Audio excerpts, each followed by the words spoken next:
Hello ಸ್ನೇಹಿತರೆ, Mumbai to Karnataka ಚಾನಲ್ಗೆ ಸ್ವಾಗತ. ಇವತ್ತು ನಾವು ಮಕ್ಕಳಿಗೆ ಯಾಕೆ ನಾವು ಡ್ರಾಯಿಂಗ್ ಹೇಳ್ಕೊಡ್ಬೇಕು ಅಥವಾ ನಾವು ಡ್ರಾಯಿಂಗ್ನಿಂದ ಏನು ಉಪಯೋಗ ಅನ್ನೋದನ್ನು ಸಂಪೂರ್ಣ ಮಾಹಿತಿನ ತಿಳ್ಕೊಳ್ಳೋಣ. ಹೌದು, ನನ್ನ ಜೊತೆ ಇವತ್ತು ಡ್ರಾಯಿಂಗ್ ಮಿಸ್ ಪ್ರೀತಿ ಮ್ಯಾಮ್ ಇದ್ದಾರೆ. ಇವ್ರು ಮೊದಲು ಸ್ಕೂಲ್ ಟೀಚರ್ ಆಗಿದ್ದರು, ಇವಾಗ ಡ್ರಾಯಿಂಗ್ ಕ್ಲಾಸ್ನ ನಡೆಸ್ತಾ ಇದ್ದಾರೆ. ಕೆಲವೊಂದು ಡೌಟ್ಸ್ಗಳಿಗೆ ಇವ್ರ ಮೂಲಕನೇ ನಾವು ಈ ಉತ್ತರನ ತಿಳ್ಕೊಳ್ಳುವಂಥ ಪ್ರಯತ್ನನ ಮಾಡ್ತಾ ಇದ್ದೀನಿ. ಬನ್ನಿ. हेलो मैम, नमस्ते. हेलो. आपका परिचय? हाँ, मेरा नाम प्रीति नागड़ा है. मैं नॉर्मली आर्टिस्ट प्रीति नागड़ा से लोग मुझे पहचानते हैं. एंड मैं लास्ट 23 इयर्स से आर्ट फील्ड में हूँ. और मैं छोटे बच्चे 5 साल से लेके you can say 65 to 70 years के बड़े लोगों को भी मैं आर्ट करवाती हूँ. मेरे को एक क्वेश्चन पूछने का था आपसे. तो ड्राइंग मीन्स मेरा कहने का ये है, बच्चों लोग को कंसंट्रेशन होता है और ड्राइंग का सीखने से हैंड राइटिंग नीट होता है. इसका अलावा और क्या मिलेगा? अभी है ना, ये वेरियस है पर्सन टू पर्सन कि वो आर्ट को कैसे ले रहे हैं. अभी मेरे हिसाब से तो आर्ट एक मेडिटेशन है. जितने भी बच्चे आर्ट फील्ड में होते हैं, पर्टिकुलर उनको देखने का, कोई भी चीज़ देखने का या करने का नज़रिया बहुत चेंज होता है. जैसे परफेक्शन तो आ ही जाता है, फिनिशिंग भी अच्छा ही आ जाता है, बट जो एक चीज़ होती है ना कि उनको जो कंसंट्रेशन, क्योंकि अभी ऐसा हो रहा है कि लाइक जो after lockdown I must say कि बच्चों का मैक्सिमम हम लोग को सबको उनको मोबाइल हाथ में देना पड़ा. अभी छोटे से छोटे बच्चों को भी सारी चीज़ें जो हमें और आपको नहीं पता रहती है वो छोटे बच्चों को पता रहती है. वी डोंट नो कि वो क्या टाइम पास कर रहे हैं, क्या कर रहे हैं. तो कहीं ना कहीं मुझे ये लगता है कि कोई भी, it is not about art, it is about जो भी एक्टिविटीज़ हो, जैसे स्पोर्ट्स हो, म्यूज़िक हो, आर्ट हो, तो वो फील्ड में बच्चे को थोड़ा इंट्रोड्यूस पेरेंट्स को करवाना चाहिए ताकि वो अपने आप को उसमें इन्वॉल्व करे और ये जो गैजेट्स है उससे थोड़ा वो डिस्ट्रैक्ट होके डिटैच होके जो हॉबी क्लासेस है उसमें अटैचमेंट बढ़ाए. यानी आप बोल रहे हैं तो खाली ड्राइंग नहीं, दूसरा भी एक्टिविटी से बच्चों लोग को डेफिनेटली बिजी रखने का. यस. जैसे हम लोग इम्पोर्टेंस देते हैं कि स्पोर्ट्स को, तो स्पोर्ट्स आपकी फिजिकल स्ट्रेंथ को बहुत रिक्वायर है. तो वैसे ही बोलते हैं कि आर्ट है, जैसे म्यूज़िक है एंड आर्ट है, डायरेक्टली आपके सोल से कनेक्ट होता है. और इनिशियली देखो, अभी जैसे बड़े हैं आप और मैं और हमारे से बड़े, उनको ये चीज़ें पता है, बट बच्चों को तो नहीं पता है. एज अ पेरेंट्स हमारी ड्यूटी होती है बच्चों की तरफ कि हमें उनको वो चीज़ इंट्रोड्यूस करवानी चाहिए ताकि वो ज़्यादा से ज़्यादा इसमें इंटरेस्ट ले. अभी हम लोग ये तो, अभी कोई बच्चों का ऐसा होता है कि इनिशियली उनका इनबिल्ट आर्ट के प्रति लगा होता है, बट कभी कभी उनको नहीं पता चलता है कि आर्ट, तो वो पेरेंट्स की ड्यूटी होती है कि कैसे उनका इंटरेस्ट डेवलप करें. ओके, यानी इससे भी आगे भी कुछ फ्यूचर में यूज़ होगा? हाँ, डेफिनेटली, क्यों नहीं यूज़ होगा. जैसे आप कॉमर्स पढ़ रहे हो, साइंस पढ़ रहे हो, या और भी अच्छी एग्ज़ाम्स क्रैक करके आगे बढ़ रहे हो, जैसे नीट किया तो डॉक्टर है, नाटा किया तो आर्किटेक्चर है, और बहुत सारी जैसे एक्टिविटीज़ है, फर्दर स्टडीज़ है, तो उनमें आप लोग करते ही हो अच्छे से अच्छा. तो वैसे ही आर्ट में भी बहुत सारे, जैसे मैं आपको मैं कोर्सेज़ के नाम बताऊंगी कि आपको आर्ट बहुत ही काम आता है. इनिशियली बचपन से आपने आर्ट किया हो ना तो वो बहुत काम आता है. जैसे ही आप डिज़ाइनिंग, कोई भी डिज़ाइनिंग फील्ड ले लो, जैसे ग्राफिक्स है, इंटीरियर डिज़ाइनिंग है, आर्किटेक्चर है, या कोई भी मीन्स डिजिटल मार्केटिंग, मीन्स कुछ भी जो डिजिटल भी है ना, तो इनिशियली आप डिजिटल कब अच्छा कर पाओगे, जब भी आपका मैनुअल अच्छा होगा. Okay. आपका पेंसिल वर्क स्ट्रॉन्ग होगा, तभी आप उसको, आप कोई भी कंप्यूटराइज या कोई भी मॉडर्न टेक्नोलॉजी के साथ आप अच्छे से अच्छा क्रिएट कर सकते हो. तो सबसे पहली बात है तो this is a creative things. तो जब तक मैनुअली माइंडसेट से आपको क्रिएटिव होना है. ओके, तो ये कौन सा ये से चालू करना पड़ेगा, मतलब छोटे 5 इयर्स से स्टार्ट कर सकते हैं. जैसे मैं नॉर्मली एकदम छोटे बच्चों को, बहुत छोटे 3.5-4 साल के बच्चों को मैं नहीं लेती हूँ क्योंकि वो बहुत छोटे हैं. तो अभी जैसे हम लोग वी आर प्रोफेशनल, तो मेरे हिसाब से आप 3.5 साल से भी चालू कर सकते हो, बट वो एक मदर का ड्यूटी होता है कि वो थोड़ा बहुत घर पे थोड़ा उनको यानी करवाएं। कलरिंग Yes, क्रेयॉन yes, से yes. कलरिंग Yes, करना। yes, yes. कोई भी कलर, और मैं पेरेंट्स को ये भी बोलूँगी कि एकदम मोटा मोटा बुक नहीं लेके देने का, क्योंकि बच्चों को कैसे होता है न्यू बुक चाहिए। तो Okay. छोटी छोटी बुक्स इतनी मार्केट में मिलती है, हार्डली 20-25 रुपीज़ की, तो वो लेके दो, आप देख के कलर करो, जैसे कलर कॉम्बिनेशन भी वो सीख जाते हैं अच्छे से, बॉर्डर पे लाइन कैसे करना है, छोटी छोटी चीज़ें जो एक मॉम, एक टीचर से भी बेटर मॉम एक्सप्लेन कर Yes, सकती है।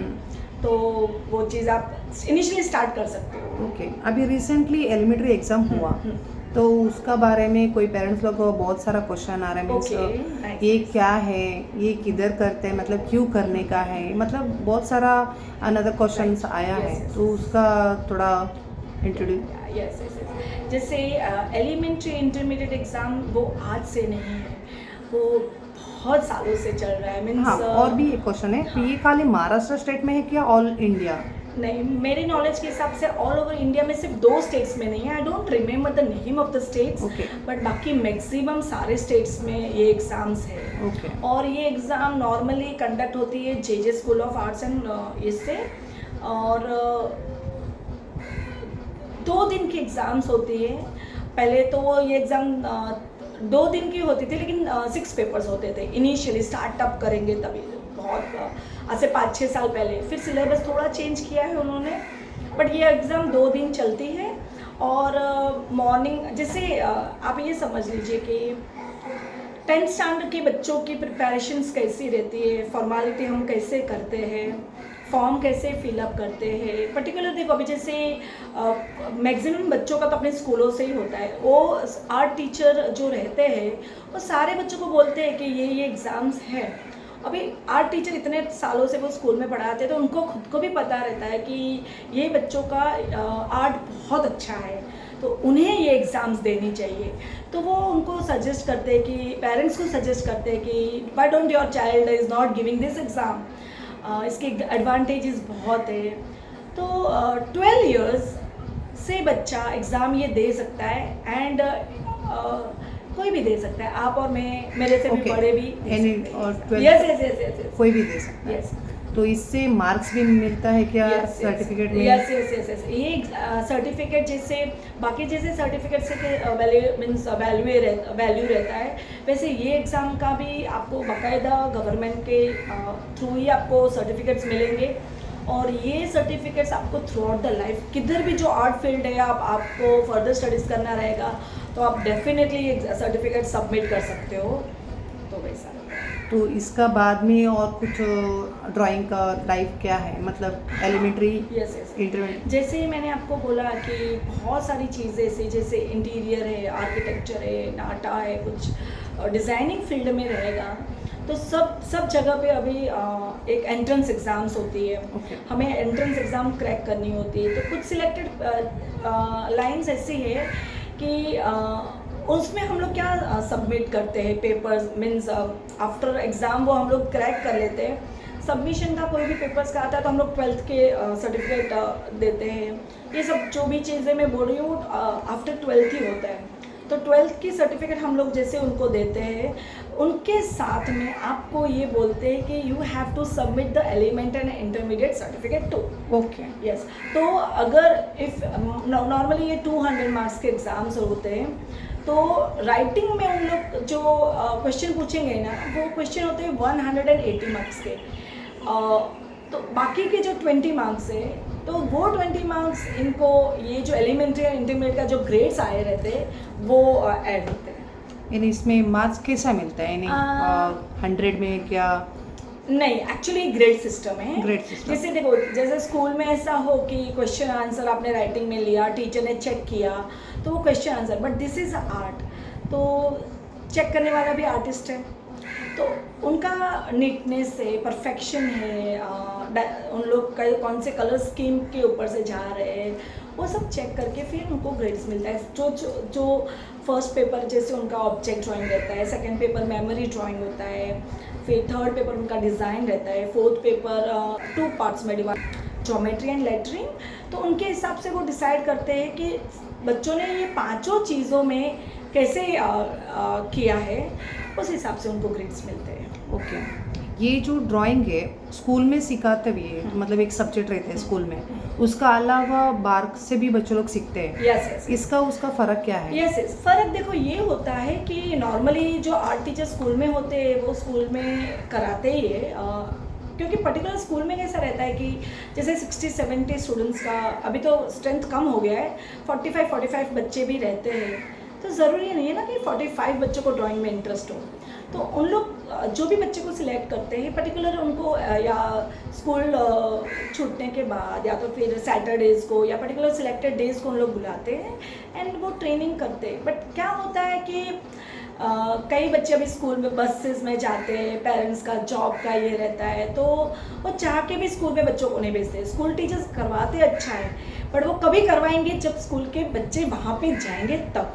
ओके। और स्कूल के टीचर्स का और एक प्रॉब्लम हो जाता है कि उनको स्कूल की ड्यूटीज़ बहुत रहती है, तो कितना भी चाहे, जैसे कोई गेस्ट आया तो उनके लिए ग्रीटिंग्स कार्ड बनाओ और कुछ ये करवाओ, तो वो सब चीज़ें इतनी होती है स्कूल टीचर्स के ऊपर भी, उनके ऊपर इतनी ड्यूटीज़ करनी होती है, तो वो चाह के भी ये सब चीज़ें इतना डिटेल में नहीं करवा सकते। ओके। तो फिर पेरेंट्स को ऐसा लगता है कि कोई प्राइवेट ट्यूटर्स को उन लोग हायर करते हैं और वो क्लासेस करवाते हैं वैसे।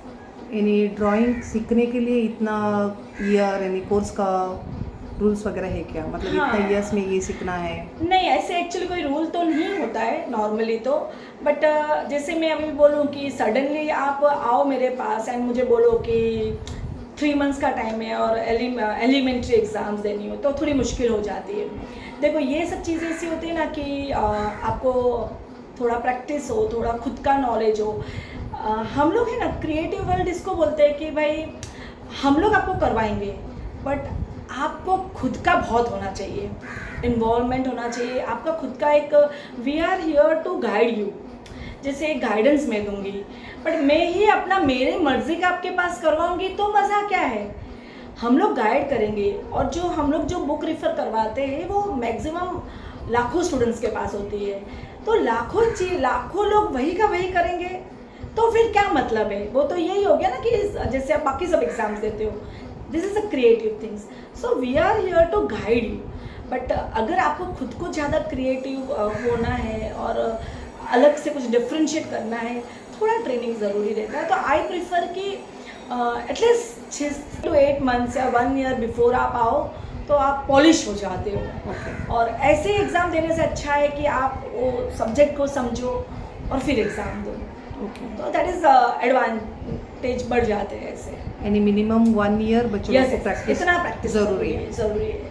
7-8 मंथ्स भी अभी पिक करने वाले बच्चे 7-6 मंथ्स में भी कवर करते हैं, बट फिर भी देखो अभी स्कूल स्टडीज़ है, बाकी एकेडमिक सब उन लोग के रहते हैं, तो hardly they coming twice in a week और वंस इन अ वीक, उतना ही कोई आर्ट क्लासेस आते हैं, तो फिर 6 मंथ्स भी कम हो जाते हैं ऐसे, क्योंकि पब्लिक हॉलीडेज़ आ गया, कुछ आ गया, तो उन लोग कंटिन्यू नहीं कर पाते। एकेडमिक उन लोग का स्कूल एग्ज़ाम्स है, तो वो सारी चीज़ें बहुत मैटर करती है, तो इसलिए हम लोग प्रेफर करते हैं कि थोड़ा टाइम हमें मिले। देखो ये है ना चीज़ें, मैं और एक चीज़ आपको ऐड करूँगी, भले ही ये एग्ज़ाम है but this is a hobby. Okay. तो हमें कोई भी बच्चों को, मैं तो यहाँ तक मानती हूँ कि प्रेशराइज करके नहीं, बच्चा दिल से करे, यस। तो वो बेटर कर पाएगा। मैं अभी भी नहीं बोलूँगी कि ग्रेड्स कौन से आए, ए मिला, बी मिला, सी मिला, I never give importance to the grades, but मैं ये चीज़ को मैं 100% बोलूँगी कि जो भी करे give your soul, you give your best. आपको नॉलेज होना चाहिए, आप सब में सब कुछ पता हो और फिर एग्ज़ाम देने में मज़ा ही कुछ और है। ओके। वो भले छोटे हैं बट उनका वो नॉलेज होना चाहिए। Thank you Preethi ma'am. ಸ್ನೇಹಿತರೆ, ಕೇಳಿದ್ರಲ್ಲ, ನಿಮಗೆ ಸಂಪೂರ್ಣವಾಗಿ ಈ ವಿಡಿಯೋದಲ್ಲಿ ಪ್ರತಿಯೊಂದು ಡೌಟ್ಸು ಕ್ಲಿಯರ್ ಆಗಿದೆ ಅನ್ನೋದು ನನ್ನ ಅಭಿಪ್ರಾಯ. ನಿಮಗೆ ಇಷ್ಟ ಆಗಿದ್ದರೆ ಈ ವಿಡಿಯೋನ ನಿಮ್ಮವರಿಗೂ ಸಹ ಶೇರ್ ಮಾಡಿ. ಧನ್ಯವಾದ.